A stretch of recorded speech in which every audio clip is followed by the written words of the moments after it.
One of the questions I get asked the most is how do I pay my CFE bill? So today I'm gonna give you a guide about everything you need to know about CFE.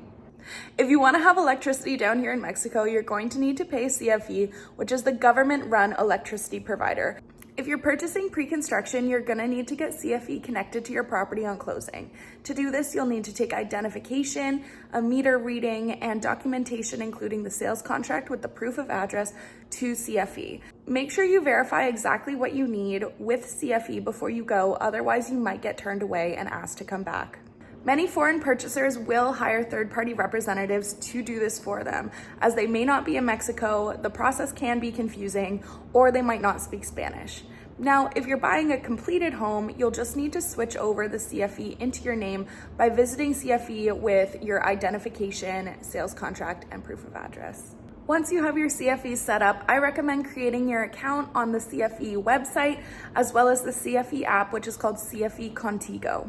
Now, when you do this, just know that the app and the website are in Spanish, but if you're using your computer, you can use the Google Chrome translation feature to view it in English.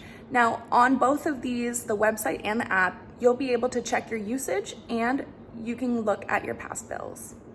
Speaking of bills, you will receive your CFE bill every 2 months, and there are a number of ways to pay it, so let's walk through those. If you have a Mexican bank account, you can pay online or through the app.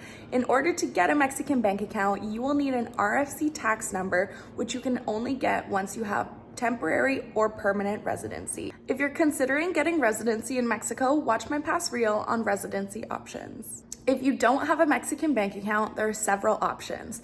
The first and the most easy is to go to the CFE location near you and pay by cash or credit card at the kiosks.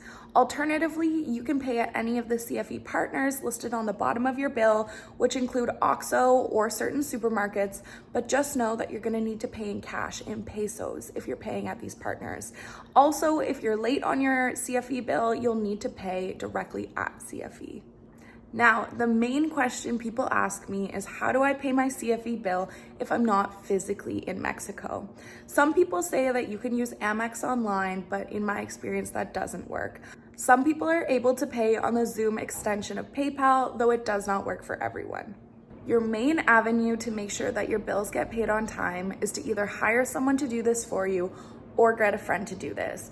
If you already have a property manager or rent your property through short-term or long-term rentals, usually your property manager will be already paying your bills for you, or you can request an additional service to do this. Now, if you don't rent your property out for short-term or long-term rentals, you'll either need to get your friend to pay your bills for you or hire a property manager that specifically does bill payments in a lesser form of property management. If you need someone to do this for you, reach out and I can put you in contact with a property manager that offers bills-only services. I hope my CFE guide made your relocation to Mexico a lot more easy to understand. And if you're considering starting the process, send me a message and I'd be happy to talk to you about it.